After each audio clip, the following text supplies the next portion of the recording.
Teu sacrifício lá na cruz me trouxe vida, meu Jesus. Posso cantar, liberto sou. Eu sou livre para adorar. Graça e paz do Senhor Jesus a todos, bem-vindos ao canal Palavra de Deus Diária. Se for a sua primeira vez aqui, não esquece de se inscrever, ativar o sininho das notificações e não esquece de deixar um like e, se possível, fazer um comentário, compartilhar com mais pessoas. Ajuda muito o crescimento do nosso canal, que para a glória do Senhor tem crescido, o que aumenta a minha responsabilidade de trazer para vocês somente o que está escrito aqui. Sola Escritura, somente a Escritura. Nada mais. Algumas coisas que eu acrescento estão relacionadas, mas estão escritas aqui também. Aleluia!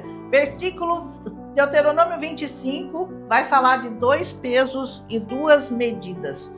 O capítulo se inicia com um caso de julgamento entre 2 homens, o qual ia ser julgado pelos juízes para justificar o justo e para punir o culpado com 40 chibatadas, que era o máximo permitido no açoite. Versículos 1, 2 e 3. É o mesmo número de chibatadas, e isso é importante eu dizer para você, porque era da lei, o mesmo número de chibatadas que Jesus levou no nosso lugar. Significa que o Jesus, que era justo, entrou no nosso lugar, que deveríamos levar as chibatadas, mas ele entrou e levou como sendo o ímpio da história. Amém? No versículo 4, a misericórdia de Deus se estende também aos animais. Olha que legal. Quando ele diz para não amordaçarem a boca do boi, quando ele estivesse pisando o grão, para que ele pudesse também partilhar dos grãos. Então, não amordaça ele, deixa ele comer junto com aquilo que ele está ajudando você a plantar. O mesmo princípio aqui foi aplicado por Paulo, o apóstolo, com relação ao pagamento de um salário àqueles que trabalhavam no ministério naquela época. 1 Coríntios 9, do 9 ao 14. Então ele diz, é justo que aqueles que ministram coisas espirituais a vocês recebam também coisas materiais de vocês, porque eles vão ter que trabalhar tempo integral para poder aconselhá-los, para poder dirigi-los, para poder ensiná-los, para poder ministrá-los nessa palavra. Então é justo que vocês paguem a eles um salário. Com relação às viúvas, Deus orienta que se caso o marido morresse e esse tivesse um irmão, ela deveria se casar com o cunhado.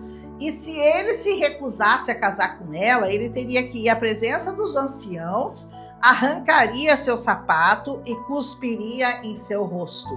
E ele seria conhecido como aquele que foi descalçado, ou seja, ele não honrou aquilo que a lei pedia para ele fazer. Versículos 5 a 10. Levou uma cuspida no rosto. Deus cuidava da descendência daquele povo, daqueles israelitas, das viúvas, dos órfãos e dos necessitados. Por quê?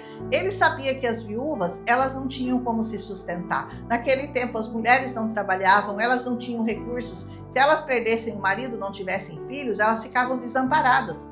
Por isso, o Senhor pedia para que o cunhado as tomasse como esposa. Uma mulher não poderia jamais tocar nas partes íntimas de um estranho, mesmo que fosse numa briga, para poder livrar o marido. Versículo 11. Acredita-se que isso seria porque poderia macular o homem e esse não poderia mais gerar filhos. Então, era proibido esse golpe baixo, como diz, né? Você atingir as partes baixas, que são as mais sensíveis do homem. A punição era severa. Numa bolsa não poderia haver 2 pesos e 2 medidas, numa tentativa clara de você tentar burlar, de você tentar roubar, lesar o seu próximo. Um roubo que feriria um dos 10 mandamentos, não roubarás. Versículos 13 e 14. Peso justo e perfeito, medida justa e perfeita, mais uma lei a ser observada, para que os dias fossem prolongados nessa terra. Versículo 15. Então, além do honrar pai e mãe, para que os seus dias fossem prolongados na sua terra, tem esse também, é honestidade, peso justo, medida justa, para que seus dias se prolonguem nessa terra. Quem age injustamente, tentando lesar o seu próximo, será punido pelo Senhor. isso não é diferente, isso não mudou até hoje. Deus os fez lembrar do mal que Abimeleque havia feito àquele povo, matando aqueles que estavam cansados, sabe, aqueles que iam ficando para trás porque eles estavam cansados e não conseguiam caminhar juntos. O Abimeleque ia por trás, ia matando todos eles. Versículo 18. Assim Deus promete a eles que quando eles tivessem descanso de todos os seus inimigos na terra prometida, quando eles já tivessem herdado a terra prometida, a lembrança de Abimeleque tinha que ser exterminada, tinha que ser apagada da terra. Versículo 19. Então, que o Senhor se lembre de nós para sempre, aleluia. E que nós tenhamos cuidado para que Deus se esqueça e que Ele apague as nossas transgressões, não a nossa memória. Amém? Então, não se esqueça disso. Termina esse capítulo.